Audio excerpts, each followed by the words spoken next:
지금 제가 계속해서 인생 내비게이션의 어떤 순서를 따라서 함께 가고 있어요.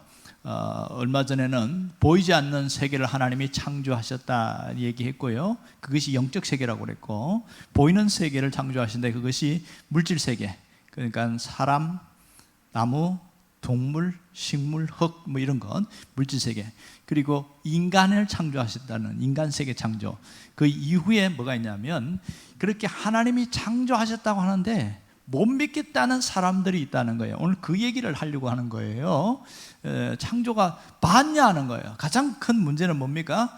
하나님이 있냐는 것과 하나님이 창조한 걸 누가 봤냐는 거예요. 이거 보세요. 하나님이 천지를 창조하신 것을 뭘로 증명할래? 증명할 수 있어요? 못해요. 누가 봤어야 말이지. 하나님이 창조할 때 아무도 없었는데, 아담도 없었고 아무도 없는데 어떻게 증명하냐는 거예요. 자, 또 하나는 뭐죠? 하나님은 그럼 누가 만들었냐고요. 여기에 대해서 답을 못합니다. 하나님을 누가 만들었냐고. 글쎄, 하나님 누가 만들었는지 나도 모르겠는데. 그 다음에 하나님을 본 사람이 있냐는 거예요. 한 사람을, 여기 믿는 사람 중에도 진짜 하나님 보고 싶은 한 사람이 의외로 참 많더라고요. 하나님 꿈에서라도 보여주세요. 하나님을 보여주세요. 이것은 뭘 보여달라고 그러냐면, 하나님 공기를 보여주세요. 숨을 쉬면 공기가 들어오는데 공기가 안 보입니다. 하나님 제발 좀 공기를 보여주세요. 이렇게 기도하는 사람을 뭐라고 그래요? 저 사람 정신 나갔다 그러죠. 아니, 공기를 어떻게 보냐고. 공기를 설명은 할 수 있어요. 공기라는 것은 무엇과 무엇이 가름돼서 질소가 얼마 있고 산소가 얼마 있고 뭐 수소가 몇 프로 있고 뭐 이렇게 해서 이렇게 형성되다. 설명을 할 수 있는데 공기를 보여달라니까 보여줄 수 없잖아요. 그처럼 하나님도 또 그런 거예요. 또 가장 문제는 하나님의 존재에 대한 의문점을, 사람들이 갖고 있는 의문점이, 하나님이 창조했다고 하니까 존재에 대한 의문점. 그 다음 두 번째, 창조에 대한 의문점이 있어요. 어떻게 하냐는 거예요. 하나님이 창조한 것을. 자, 그래서 하나님이 어떻게 하셨어요? 스스로 밝히셨다네요. 하나님이 내가 만든 것을 아무도 본 사람이 없으니까 하나님이 스스로 밝히셨는데, 세상의 시작, 천지의 시작, 하나님이 직접 알려주셨어요. 내가 어떻게 창조한지 봐라 하면서 창조 내용을 자세하게 이야기했어요. 그럴 때 창조를 어떻게 했냐? 없는 것에서 만들어냈다 이렇게 했어요. 무에서 유를 창조했다. 하나님 직접 말씀하신 거예요. 그리고 뭐예요? 각기 종류대로. 짐승들을 만들 때 종류별로 만들었지.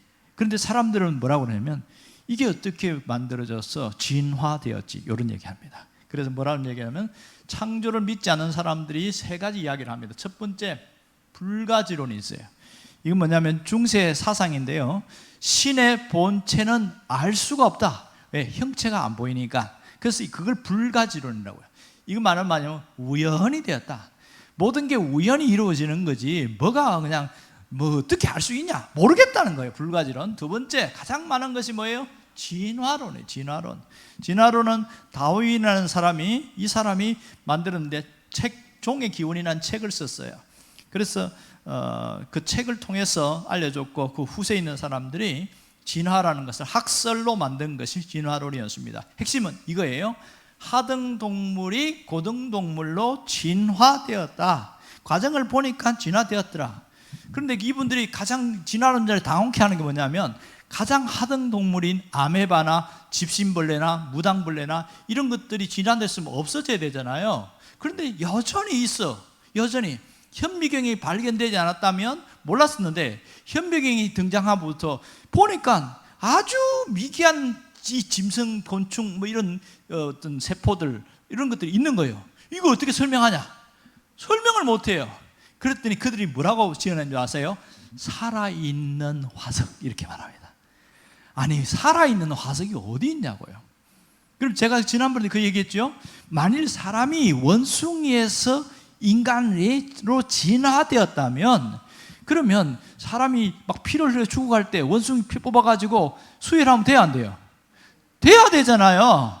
근데 혈액형이 안 맞아. 제가 이 얘기했죠. 사람이 혈액형은 네 가지밖에 없지요. A형, B형, AB형, 그 다음에 O형, 이 네 가지밖에 없어요. 원숭이는 없어. 이런 혈액형이 없어요. 그리고 원숭이 피를 사람에게 수혈하면 어떻게 될까요? 그 사람 죽어버리는 거예요. 이게 설명을 못해요. 설명을. 그들이 또 화석이라고 들고 왔는데 시조새라는 화석이 있어요. 이 새는 날개에 발톱이 있어요. 날개에. 그리고 부리에 보면 거기에 이빨이 있어요. 아하, 이 새는 원래 파충류였는데 조류로 진화됐다 이렇게 이야기했어요. 그렇게 해서 다 그런 줄 알았어. 그런데 어느 섬에 가보니까, 무인도 큰 섬에 가보니까 그 시조새라고 하는 그 새들이 살아있는 거야. 이거 뭐야? 그랬더니 답을 못해. 분명히 이 진화돼서 조류로 파충류가 조류로 진화돼야 되는데 이게 답이 안 나오는 거예요. 그렇게 밝혀져 가지고 지금은 저기 유럽에서는 진화론을 폐기 처분시켰어요. 진화론, 그거는 믿을 수 없는 학설이다. 폐기 처분됐어요. 그런데 유일하게 살아있는 나라들이 있어요. 한국과 일본은 여전히 진화론을 맹신합니다. 진화론을 믿어요. 동양 쪽에는 진화론을 많이 믿습니다. 그렇게 되어 있어요. 이게 진화론이 보면 하등동물이 고등동물을 진화했다. 이게 지금도 가르치고 나도 그렇게 배워왔고 그렇습니다. 세 번째는 뭐냐면 우주가 어떻게 생겼냐. 대폭발이 일어나서, 대폭발을 빅뱅이라고 그래요. 대폭발로 우주가 만들어졌다 이렇게 이야기하는 거예요. 그러면 이 사람들 뭐냐면 화산이 폭발했어요. 일본에 지금 후지산이 지금 좀 간당간당하죠. 화산이 팍 폭발했는데 그것이 팍 10km, 20km 뛰어가지고 갑자기 집이 하나 딱 생겼어.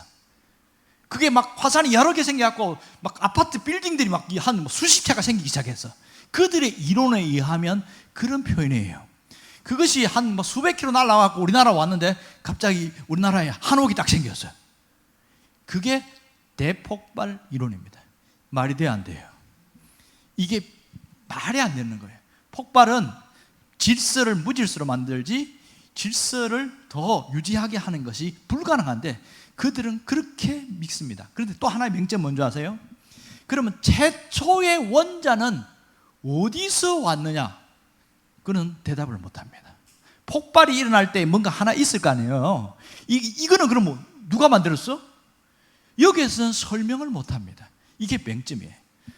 이게 세 가지가 가장, 다른 것도 있습니다만은 복잡하니까. 자, 우리는 뭘 믿어요?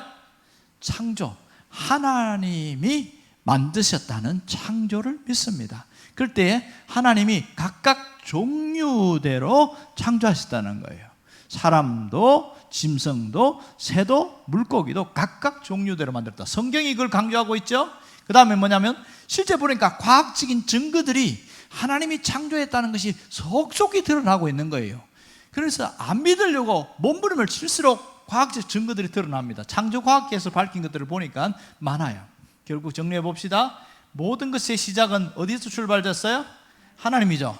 모든 것은 끝은 누구예요? 하나님이에요. 왜 모든 것의 끝이 하나님이라고 그러죠? 우리는 죽으면 영원히 어디로 갑니까? 하나님께로 돌아가잖아요.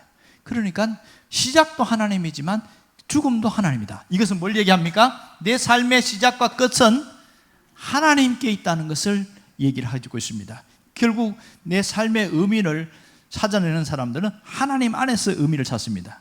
사람들이 예수를 믿는 사람 중에서도 인생이 허무하다고 그러고 공허하다고 그러고 그런 사람이 있어요. 왜 그런지 아세요? 하나님 외에 다른 것으로 내 삶의 의미를 찾아내려고 하니까 이 사람들에게는 허무가 밀려옵니다. 그런데 하나님이 그 속에 중심에 자리 잡고 있는 사람들은 결코 공허가 있을 수가 없어요. 꽉 채워졌기 때문에 그렇습니다. 자, 정리합니다. 따라합시다. 내 인생은 하나님의 손에 있습니다. 이걸 잊지 말아야 됩니다. 내 인생은 하나님의 손에 있습니다. 내 삶의 모든 문제를 어떻게 해야 돼요? 하나님께 맡기는 것. 이거 훈련입니다. 신앙생활 잘하는 사람은요, 내가 갖고 있는 많은 문제를 하나님 맡깁니다. 이렇게 말하면 됩니다. 따라합시다. 하나님 맡깁니다. 이것을 끊임없이 표현하고 그리고 맡기는 것. 맡긴다는 건 무슨 뜻이냐면 내가 갖고 있는 이 물건을 저분에게 던진다 이런 뜻이에요. 원어적인 표현이. 자, 맡긴다는 것은 그러면 내가 이거 던졌어요. 그럼 내 손에 있어요, 없어요? 이렇게 던졌어요? 손에 있어요, 없어요?